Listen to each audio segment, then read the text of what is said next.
ಎಲ್ರಿಗೂ ನಮಸ್ಕಾರ. ನಾನು ಅಂಬಣ್ಣ ನಾಯಕ್ ಅಂತೇಳಿ ಕರ್ನಾಟಕ ರಾಜ್ಯ ಬೇಡರ ಸಮಿತಿಯ ರಾಜ್ಯಾಧ್ಯಕ್ಷ. ಇವತ್ತು ಮಾಧ್ಯಮಗಳ ಮುಂದೆ ಬರಲು ಕಾರಣ ಏನಂದರೆ, ಬೆಳಗಾವಿ ಜಿಲ್ಲೆಯಲ್ಲಿ DCC ಬ್ಯಾಂಕ್ ಚುನಾವಣೆ ನಡೆಯೋ ಸಂದರ್ಭದಲ್ಲಿ ರಮೇಶ್ ಕತ್ತಿ ಅನ್ನುವಂಥ ಕತ್ತೆ ಬುದ್ಧಿ ಇರತಕ್ಕಂಥ ರಮೇಶ್ ಕತ್ತಿ ಅನ್ನುವಂಥ ಒಬ್ಬ ವ್ಯಕ್ತಿ ಕರ್ನಾಟಕದಲ್ಲಿ ಸುಮಾರು 80 ಲಕ್ಷ ಜನ ಇರತಕ್ಕಂಥ ಒಂದು ಸಮಾಜದ ಬಗ್ಗೆ ಅವಹೇಳನಕಾರಿ ಮಾತಾಡಿದ್ದಾನೆ.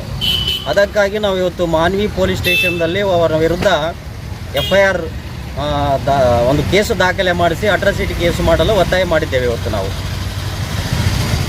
ಅಲ್ಲ ಸರ್, ಈ ರೀತಿ ಯಾವ ರೀತಿ ವಿವಾದಾತ್ಮಕ ಹೇಳಿಕೆ ಕೊಟ್ಟಿದ್ದಾರೆ ಸರ್?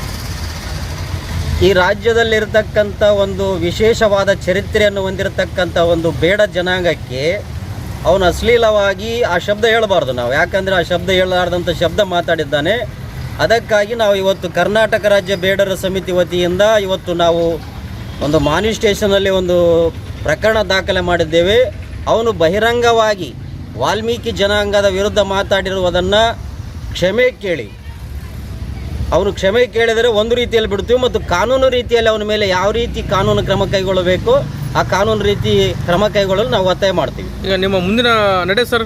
ಮುಂದಿನ ನಡೆ ಏನೆಂದರೆ, ಇದು ಕಾನೂನು ರೀತಿಯಲ್ಲಿ ವಿಳಂಬವಾದರೆ ಮುಂದಿನ ದಿನಮಾನಗಳಲ್ಲಿ ಕರ್ನಾಟಕ ರಾಜ್ಯ ಬೇಡರ ಸಮಿತಿ ವತಿಯಿಂದ ಒಂದು ಉಗ್ರವಾದ ಹೋರಾಟವನ್ನು ಮಾಡ್ತೇವೆ ಅಂತೇಳಿ ಈ ರಮೇಶ್ ಕತ್ತಿ ಅನ್ನುವಂಥ ಅಯೋಗ್ಯನಿಗೆ ಎಚ್ಚರಿಕೆಯನ್ನು ಕೊಡ್ತಾ ಇದ್ದೇನೆ ನಾನು.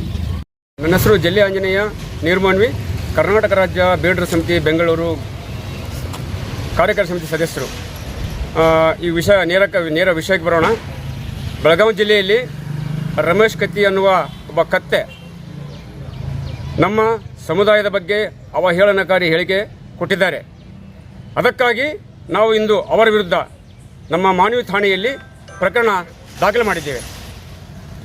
ಅಲ್ಲ ಸರ್, ಈ ರೀತಿ ಏನಂತ ವಿಚಾರ ಮಾಡಿದ್ದಾರೆ ಸರ್? ಯಾವ ರೀತಿ ಪ್ರಕರಣ ದಾಖಲೆ ಮಾಡಿದ್ರಿ? ನಮ್ಮ ಸಮಾಜಕ್ಕೆ ಅವಮಾನವಾಗುವ ರೀತಿಯಲ್ಲಿ ಕೆಟ್ಟ ಶಬ್ದ ಬಳಕೆ ಮಾಡಿ ಸಮಾಜವನ್ನು ಮೂಲೆಗೆ ತಳ್ಳುವ ಕೆಲಸ ಮಾಡುತ್ತಿದ್ದಾರೆ. ಅಲ್ಲ ಸರ್, ಈ ರೀತಿ ಇದಾದ ಮೇಲೆ ವಿವಾದಾತ್ಮಕ ಗಳಿಕೆ ಕೊಡ್ತಾರೆ ಅಂದಮೇಲೆ ಏನು ಸರ್ ಇದೆಲ್ಲ? ಬುದ್ಧಿವಂತರು ವಿಚಾರವಂತರು ಅವರ ಪರವಾಗಿ ಹೇಳುವ ಸಂಗತಿಯಲ್ಲಿದ್ದಾರೆ. ಹೀಗಾದರೆ ನಮ್ಮ ಸಮುದಾಯ 1857ರ ದಂಗೆ ಹೇಗೆ ಆಗಿದೆ ಬ್ರಿಟಿಷರ ವಿರುದ್ಧ, ಅದೇ ರೀತಿ ಈ ಕತ್ತಿ ಕುಟುಂಬ ವಿರುದ್ಧ ಕೂಡ ನಾವು ಮಾಡಬೇಕಾದಂತ ಈ ಮೂಲಕ ಕತ್ತಿ ಕುಟುಂಬಕ್ಕೆ ಎಚ್ಚರಿಕೆ ನೀಡ್ತಾ ಇದ್ದೀವಿ. ಅಲ್ಲ, ನಿಮ್ಮ ಮುಂದಿನ ನಡೆ ಮಾನ್ವಿ ಠಾಣೆಯಲ್ಲಿ ಪ್ರಕರಣ ದಾಖಲು ಮಾಡಿದ್ರಾ ಸರ್? ನಾವು ಇಂದು ನಮ್ಮ ವಾಲ್ಮೀಕಿ ಸಮುದಾಯ ಸಂಘಟನೆ ಜೊತೆ ನಮ್ಮ ಕರ್ನಾಟಕ ರಾಜ್ಯ ಬೇಡರ ಸಮಿತಿ ಕಡೆಯಿಂದ ಇವತ್ತು ಅವರ ವಿರುದ್ಧ ಪ್ರಕರಣ ದಾಖಲು ಮಾಡಿದ್ದೇವೆ. ಈಗ ನಿಮ್ಮ ಮುಂದಿನ ನಡೆ ಸರ್? ಮುಂದಿನ ನಡೆ ಅವರ ವಿರುದ್ಧ ಅವರಿಗೆ ಕಠಿಣ ಶಿಕ್ಷೆ ಆಗುವವರೆಗೂ ನಾವು ಹೋರಾಟ ಬಿಡುವುದಿಲ್ಲ.